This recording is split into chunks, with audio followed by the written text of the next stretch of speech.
To Breakfast Xtra, where we dive into the deep world waters and stories of what formed Nigeria, all the little bits and bobs that shaped our nation. Today, as we bask in the afterglow of Democracy Day celebrations, we take a sobering history lesson as how Nigeria, fresh from the euphoria of independence, tragically lost its democratic footing in the First Republic. So join us, myself, Mazino Appeal, and Judith Atibi, as we unravel the events of the 1964 federal elections and the 1965 Western Region elections marred by allegations of rigging and electoral malpractice, which set the stage for political instability and the eventual collapse of our nascent democracy. This is a history lesson ripped from the pages of our curriculum that most Nigerian education systems, well, they choose to omit. Our argument is, how can we know what we are vying for if we do not know what we lost or even how we lost it? Well, let's try to define Nigeria and democracy. And to do that, let's start from the very beginning.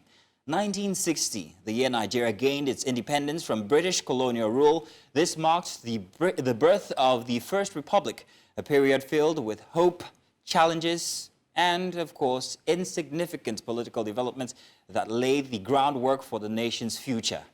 Now, remember, the First Republic of Nigeria spanned from October 1st, 1960, when Nigeria gained independence from British colonial rule, until the first military coup in January 15th, 1966.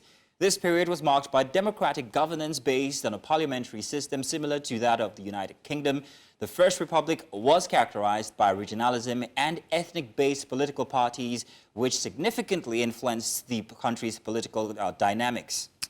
Now, the key figures and political parties that staged this period included the following well-known individuals.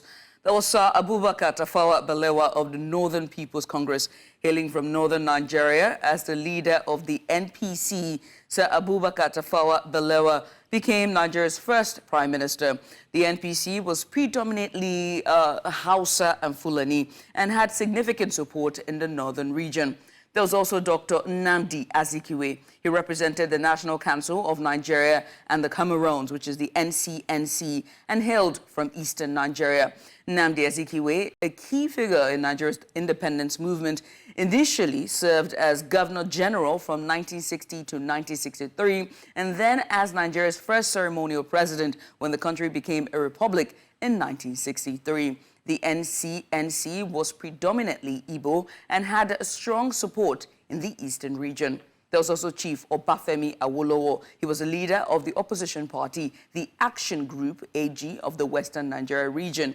Now, Chief Obafemi Awolowo was the premier of the Western region and later became the leader of the opposition at the federal level. The AG was predominantly Yoruba and had strong support in the Western region. There was also Sir Hamadu Bello of the Northern People's Congress, NPC, of northern Nigeria. Now, Sir Hamadu Bello, the Sardauner of Sokoto, was the premier of the northern region and a predominant political figure in northern Nigeria. Now, he chose to remain in regional politics, allowing Tafawa Balewa to become prime minister at the federal level. There was also Michael Okpara. He was also of the National Council of Nigeria and the Cameroons, which is the NCNC. Remember the party? The one that Nnamdi Azikiwe was? Yes, of course, of the eastern Nigeria. Now, Okpara succeeded Dr. Nnamdi Azikiwe as premier of the eastern region when Azikiwe became Governor General and later president. Now, there was also Samuel Akintola. He represented the Nigerian National Democratic Party, which is the NNPD of Western Nigeria. And Samuel Akintola became premier of the Western region after a split within the Action Group led to the formation of the NNDP, which aligned with the NPC and NCC at the federal level. Now, the First Republic was marked by alliances and coalitions among the major political parties. At independence, the NPC formed a coalition government with the NCNC, enabling them to have a majority in the federal parliament. The alliance was strategic as it brought together the predominantly northern NPC and the predominantly eastern NCNC, creating a balance of power between the two regions. The AG, led by Chief Obafemi Awolowo, positioned itself as the main opposition party. The AG was focused on the development of the Western region and advocated for federalism and regional autonomy. Internal conflicts and disagreements within the AG eventually led to its weakening and the emergence of the NNDP. The NNDP was formed by a faction of the AG led by Samuel Akintala. The NNDP aligned with the NPC and NCNC, further marginalizing the AG and consolidating the power of the ruling coalition. Now, in the midst of discontent in the power formulas prescribed by the British colonial masters, the First Republic experienced significant controversies related to population censuses in 1962 and 1963. Accusations of manipulation and regional bias fueled tensions and distrust among the regions. So you see, census taking in Nigeria was a critical exercise because the population figures were used to determine the allocation of political representation and resources. The first post-independent census was conducted in 1962, and a second one followed in 1963 due to disputes and accusations of manipulation surrounding the initial count.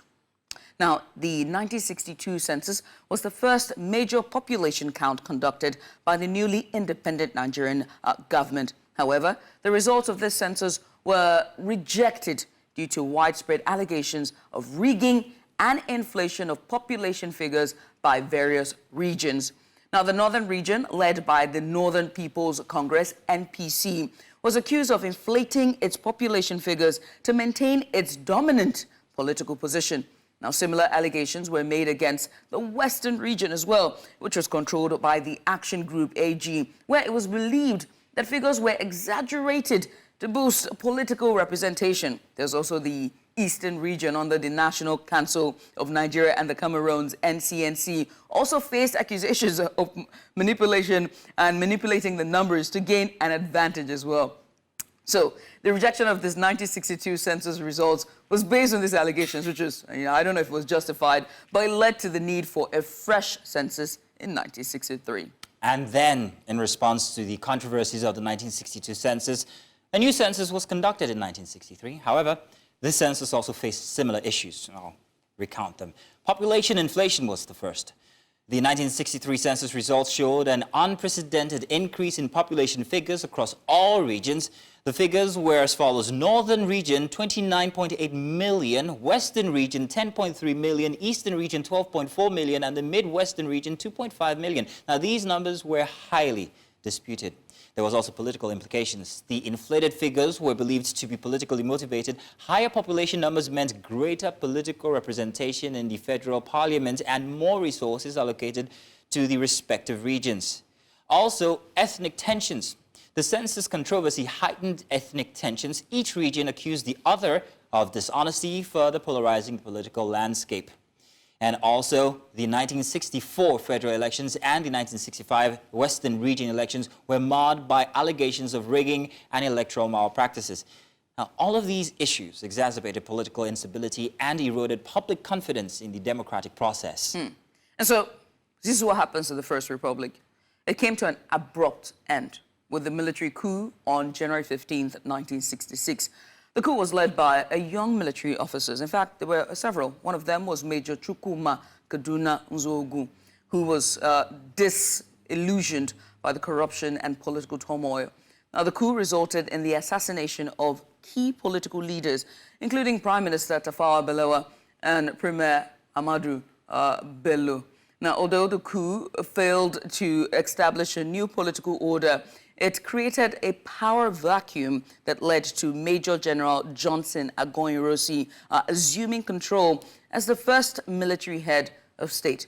Now, his tenure was short-lived, by the way, as a counter-coup by northern officers in July 1966 led to his assassination and the rise of Lieutenant Colonel Yakubu Gowon as the new military leader. He was quite young by the time, I think it was in the early 30s. Now, the First Republic's legacy is a complex one. It was marked by initial hopes for democratic governance, overshadowed by regional and ethnic tensions, political instability, and ultimately military intervention. So, this was when we lost our democracy in 1996, or rather 1966. And so, on the show today, We're going to go through the journey, chronicle what went wrong. And the truth is, it's always been wrong. You're welcome to Breakfast Extra.